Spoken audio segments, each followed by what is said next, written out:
Hi everyone, welcome to Lola's Frugal Life. This is episode number 133. This is my weekly meal plan episode, so please stick around for a few quick words from our sponsor and we'll get right into the show. Hi everyone, welcome to my weekly meal planning episode. If you haven't listened to this before, each week I share with you my meal plan that I have for my family for the upcoming week. The meal plan is all dinners. I don't really plan for breakfast and lunch. Every once in a while I do if it's a special occasion or there's something in particular that I really want to make, but typically we do, breakfast would just be whatever. We just make eggs, or the kids might make pancakes sometimes, or cereal or whatever. And then for lunches it's usually leftovers or something like a frozen pizza or anything like that. So the meal plan is dinners. It starts on Saturday. This episode comes out every Wednesday. The meal plan starts on the upcoming Saturday through the following Friday. I do that to give you time if you were going to follow any of the recipes so that you have time to get your list together and go to the grocery store. I will also share with you where the recipes are located for recipes that have like an actual website that you can go to. And then I also post those on my Facebook page. And then any recipes that don't have an actual website, I'll try to the best that I can to just kind of explain to you how I make those items. So this week's meal plan starts on Saturday, December 12th. That's the first day of the meal plan. On that day, we are actually going to be baking cookies, not for our meal, but we're just going to be baking some cookies on Saturday. So I did put those recipes on my meal plan. So I thought I would just share those with you real quick in case you're interested. We're actually making 3 types of cookies on Saturday, but one of them I do not have a link to the recipe. I just manually typed it into my app, so there's no way for me to share that. But in case you're interested, you could look up a recipe. They're called s'mores cookies. They're really good. They're a cookie with graham crackers in them and mini marshmallows and chocolate chips, or you could do like squares from the chocolate bars, and they come out really good. The marshmallow caramelizes when you bake them. Oh my gosh, they're so good. But anyway, the ones that I can share the recipe with you are snickerdoodles that we're making. And the first recipe is called Mrs. MRS, Mrs. Siggs, SIGG''S, Snickerdoodles.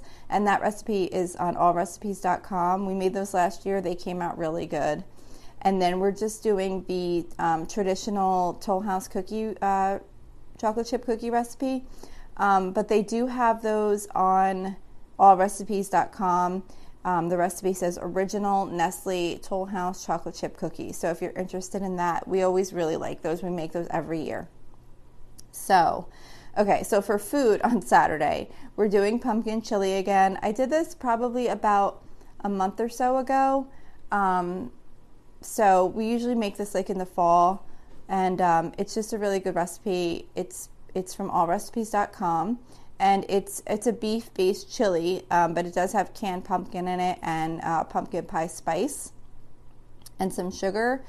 So it definitely gives it a different flavor. It's really good. We really like it for the fall. And then on the side with that, I'm going to make Pennsylvania Dutch corn pie, which is from allrecipes.com. And it's kind of it's like a pie with potatoes and corn inside, and then a pie crust over top. And we really like it. I make it once in a while. It does call for hard cooked eggs in the recipe. I've never actually put the hard cooked eggs in. I just do the potatoes and the corn, and then the crust on top, basically. But it might be good with the eggs in it. I've just never actually included that one ingredient. I did forget to mention, I usually always say this at the beginning too, my meal plan follows a simple meal rotation for the most part. We'll have new things in here once in a while, for example, the pumpkin chili is something we kind of only make seasonally. But most of the days I try and keep things very simple, so we repeat meals over the course of the month. So for example, every other Tuesday is Taco Tuesday. Every other Monday we do hamburgers. I kind of have a rotation of the meal so that I know when we have it, we're going to have it again this far in advance, and then I just put it on the meal plan, whether it's in 2 weeks or 3 weeks or once a month or whatever. That way it's just easy for the meal plan to kind of build itself, and then we'll just kind of fill in the gaps. I do try and change out sides a little bit more, just to kind of mix things up a little bit, but we definitely do rotate and use very similar meals over the course of time. So anyway, so that was Saturday. So we were going to do the pumpkin chili and the Pennsylvania Dutch corn pie on the side. I thought the Dutch pie too could make like a reasonable, like, it's kind of like substantial side dish, because my one daughter doesn't eat the pumpkin chili. I have one daughter that doesn't eat meat, so she won't eat the pumpkin chili, so she can have the Pennsylvania Dutch corn pie. Okay, so then Sunday, we're going to do ribeye steak. I don't have a recipe for that.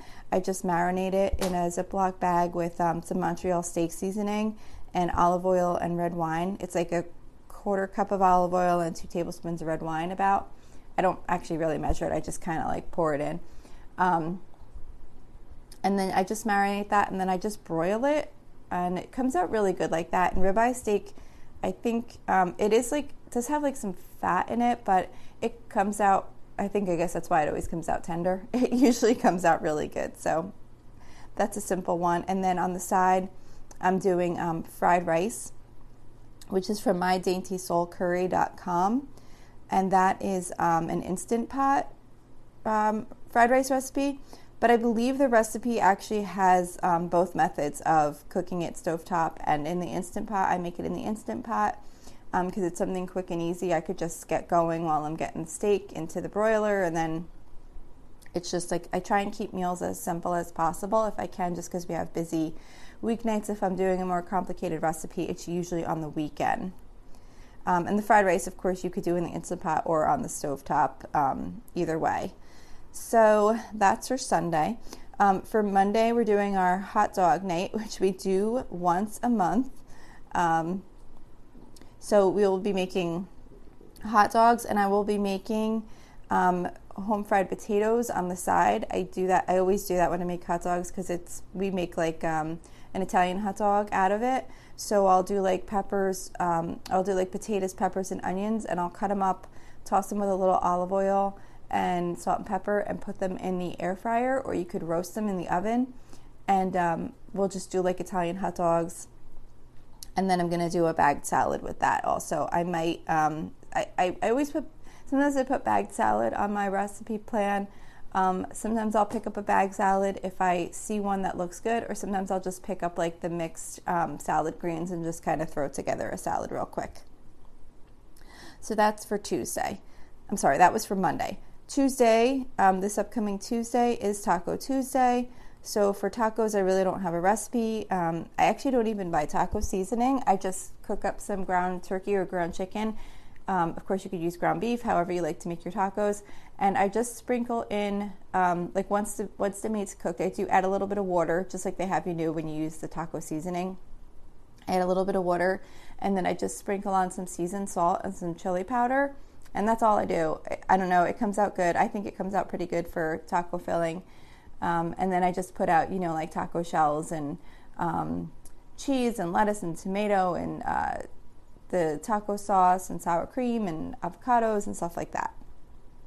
And then I'm going to do Instant Pot lentil tacos also that day. That's for my daughter who doesn't eat meat. So sometimes I'll do the Instant Pot lentil tacos, or sometimes I'll just do like a can of refried beans, and she'll just use that on her taco with like the other seasonings. So the Instant Pot lentil tacos is from a website called TasteBetterFromScratch.com, and it's a really quick, easy taco filling to make in the Instant Pot that's vegetarian. It's pretty much just like lentils, chicken broth. I think there's canned tomato in there, and you just kind of throw it together and cook it in the Instant Pot real quick, and it comes out really good. And they'll even use that like to make like nachos and stuff during the week with the leftovers. So it's a pretty good, quick, easy taco filling that's vegetarian. Wednesday, we're going to do fried flounder. And again, no recipe for that one, but I buy the frozen flounder from BJ's, or I've gotten it from Costco before, and they're like individually frozen fillets. So I just take out what I'm going to need for the night, and then I just do like a quick egg and breadcrumb breading and fry it. And then we're going to do the Instant Pot mac and cheese, which is definitely one of my go-to sides. You'll hear this one come up, fairly often. It's from foodnetwork.com. It's called 5-ingredient Instant Pot mac and cheese. And it's a super, super quick, easy way to make mac and cheese in the Instant Pot. It's literally 4 cups of elbow macaronis, 4 cups of water. You dump it in, you cook it for 4 minutes. When it's done, you add in a can of evaporated milk and you put in cheddar cheese and mix it up, and you have homemade mac and cheese. So that's going to be with the fried flounder. And then I'm just going to do some type of frozen vegetable, whatever I happen to have on hand. I always try and keep some kind of frozen vegetable, like a steam fresh type vegetable in the freezer that I can just kind of grab and throw in the microwave. So that's Wednesday. Thursday, I haven't made this in a while. We do, a lot of times on Thursday, we'll do soup and grilled cheese. So for this Thursday, we're doing the Instant Pot Tuscan white bean and lentil soup, which is from cookinglight.com. This is a really good soup that comes together really quickly. It is a vegetarian soup. It's got like white beans in it. It's got lentils, of course. And it comes together, it just throws together so quick in the Instant Pot. I think you probably could even still make this on the stovetop too. You would just have to cook it longer because you'd have to cook the lentils. But I don't see why you couldn't make this on the stovetop or even in the crock pot if you just kind of put all the ingredients together. You just have to make sure you have enough time for the lentils to cook because they take a little bit longer. And this would actually be good if you didn't want to do a vegetarian. You could add like sausage to this. That would go really good with the white bean and lentils. And then we're just doing grilled cheese on the side with that. And then our last meal of the week is Friday, and we're doing sheet pan chicken fajitas. That's from foodnetwork.com. It's just a simple, chicken, peppers, and onions on a baking sheet, cooking that up. And then I'll have like tortillas and sour cream on the side.